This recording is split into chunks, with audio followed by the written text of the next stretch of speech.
Now the macroscopic characteristics of chemical equilibrium. Macroscopic word से मुराद है कि विजिबल, मतलब विजिबल वर्ड क्या है, मैक्रो, माइक्रो नहीं है, माइक्रो मीन्स इनविजिबल। जो मैक्रोस्कोपिक कैरेक्टरिस्टिक्स होती हैं, खसूसियात होती हैं केमिकल इक्विलिब्रियम की, उनके बारे में हम डिस्कस करेंगे। फॉरवर्ड रिएक्शन पहले भी हमने समझाया कि it direct from left to right, ये लेफ्ट से राइट की तरफ जाता है, मतलब लेफ्ट से राइट की तरफ प्रोडक्ट बनती है, तो फॉरवर्ड रिएक्शन है। रिएक्टेंट प्रोड्यूस प्रोडक्ट्स, मतलब रिएक्टेंट ही प्रोडक्ट बनाते हैं। Initially rate is fast but gradually slow. पहले स्टार्टिंग में क्या होगा कि इसका रेट क्या होगा कि मतलब इसमें इसकी कंसंट्रेशन जीरो होगी और इसकी कंसंट्रेशन क्या होगी, मैक्सिमम होगी। तो स्टार्टिंग में क्या होगा कि फास्ट प्रोडक्ट बनेगी और आहिस्ता आहिस्ता क्या होगा, स्लो हो जाएगी प्रोडक्ट।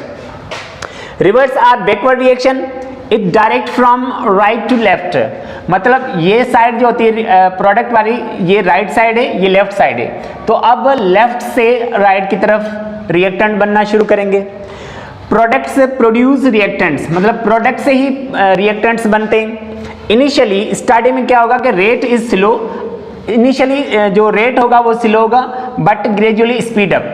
ऐसा ऐसा क्या होगा कि रिएक्टेंट क्या होंगे कि प्रोडक्ट में कन्वर्ट होना शुरू करेंगे, तो फास्ट होगा। जब ये इसकी मैक्सिमम कंसंट्रेशन हो जाएगी तो ऐसा ऐसा फिर कन्वर्ट होना शुरू करेंगे, रिवर्स होना शुरू करेंगे।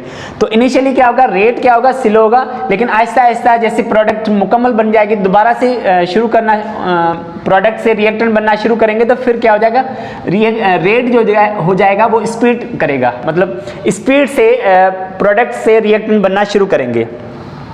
उसके बाद है डायनेमिक इक्विलिब्रियम। डायनेमिक इक्विलिब्रियम मतलब मैक्रोस्कोपिक कैरेक्टरिस्टिक। डायनेमिक वर्ड जैसे हमने पहले भी पढ़ा है कि डायनेमिक वर्ड का मतलब क्या है कि मूवमेंट, हरकत में, मोशन में। Only it exist in close container, कि ये सिर्फ क्लोज कंटेनर में ही पॉसिबल है। Neither reactants nor products enter or leave the system, मतलब जो हमारा सिस्टम होगा वो क्या होगा कि बिल्कुल क्लोज होगा। इसके अंदर अगर हमने रिएक्टेंट ऐड कर दिए तो उसके बाद हमने इसको क्लोज कर देना है। जो रिएक्टेंट और प्रोडक्ट होगी वो इसी कंटेनर के अंदर रहेगी, वो इससे ना आउट होगी और ना इन होगी। Concentration remains constant of products and reactants, मतलब जो कंसंट्रेशन होगी, मिकदार होगी। लेट्स सपोज कि हम एक मिसाल ले लेते हैं कि रिएक्टेंट से प्रोडक्ट बनी और दोबारा प्रोडक्ट से रिएक्टेंट बनेंगे। स्टार्टिंग में क्या था कि लेट्स सपोज कि इसके 20 मोल पर डेसीमीटर क्यूब इसकी कंसंट्रेशन है और इसकी जो है वो 0 मोल्स डेसीमीटर क्यूब कंसंट्रेशन है। तो आहिस्ता आहिस्ता रिएक्टेंट प्रोडक्ट में कन्वर्ट होना शुरू करेंगे और प्रोडक्ट रिएक्टेंट में कन्वर्ट होना शुरू करेगी, तो इसकी कंसंट्रेशन क्या हो जाएगी, कम होती जाएगी। लेट्स सपोज यहाँ पर अगर 15 मोल्स आ गए तो यहाँ पर 5 मोल इसमें कन्वर्ट हो गए।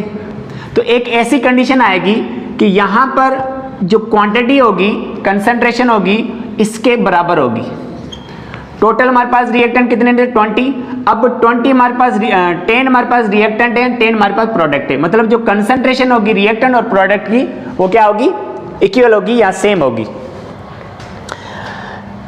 Reaction forward, reaction backward taking place in equal and opposite rate, मतलब जो रिएक्शन फॉरवर्ड और बैकवर्ड रिएक्शन होगा उसका जो रेट क्या होगा, इक्वल होगा। मतलब जिस स्पीड से रिएक्टेंट प्रोडक्ट में कन्वर्ट हो रहे हैं, जो रेट रिएक्टेंट से प्रोडक्ट में कन्वर्ट हो रहा है, जिस रेट रिएक्टेंट प्रोडक्ट में कन्वर्ट हो रहे हैं, उसी रेट से प्रोडक्ट रिएक्टेंट में कन्वर्ट होगी, लेकिन अपोजिट डायरेक्शन में। डायरेक्शन उनकी क्या होगी, अपोजिट।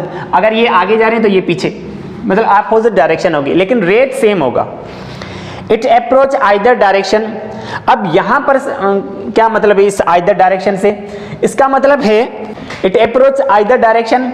इससे क्या मतलब है, इससे मतलब है कि अगर हाइड्रोजन गैस को रिएक्ट करवाया जाता है आयोडीन के साथ, तो हमारे पास जो प्रोडक्ट बनेगी वो हाइड्रोजन आयोडाइड की फॉर्मेशन होगी। ठीक है, अब इसको बैलेंस कर लें। अब हमने रिएक्टेंट क्या लिए, हाइड्रोजन और आयोडीन। ठीक है ना। तो इससे हमने क्या बनाया, हाइड्रोजन आयोडाइड, मतलब ये एक इक्विलिब्रियम कंडीशन है, डायनेमिक इक्विलिब्रियम पोजीशन अटेन कर ली इन्होंने।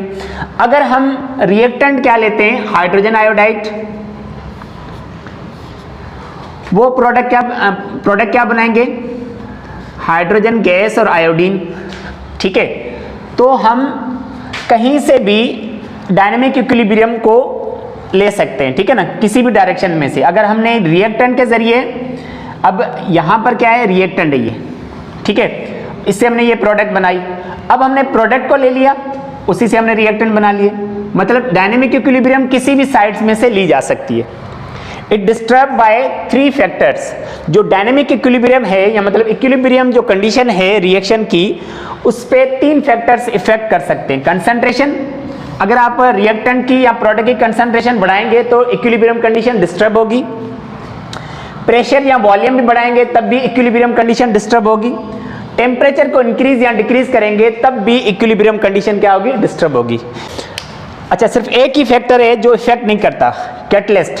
कैटलिस्ट का काम क्या होता है, स्पीड अप करना रिएक्शन को। अगर आप इक्विलिब्रियम कंडीशन में एक रिएक्शन है, इक्विलिब्रियम रिएक्शन है, उसके अंदर अगर आप कैटलिस्ट को ऐड करेंगे तो वो क्या होगा कि स्टार्टिंग में क्या होगा, रेट ऑफ रिएक्शन इंक्रीज करेगा, डिक्रीज करेगा। मतलब कैटलिस्ट का काम ही ये होता है कि रिएक्शन को स्पीड करना या रिएक्शन को रिटार्ड करना, डिक्रीज करना। कुछ रिएक्शंस ऐसे होते हैं जो बहुत फास्ट होते हैं, तो ऐसे कैटलिस्ट ऐड किए जाते हैं जिसको हम नेगेटिव कैटलिस्ट कहते हैं, जो रेट ऑफ रिएक्शन को डिक्रीज करते हैं।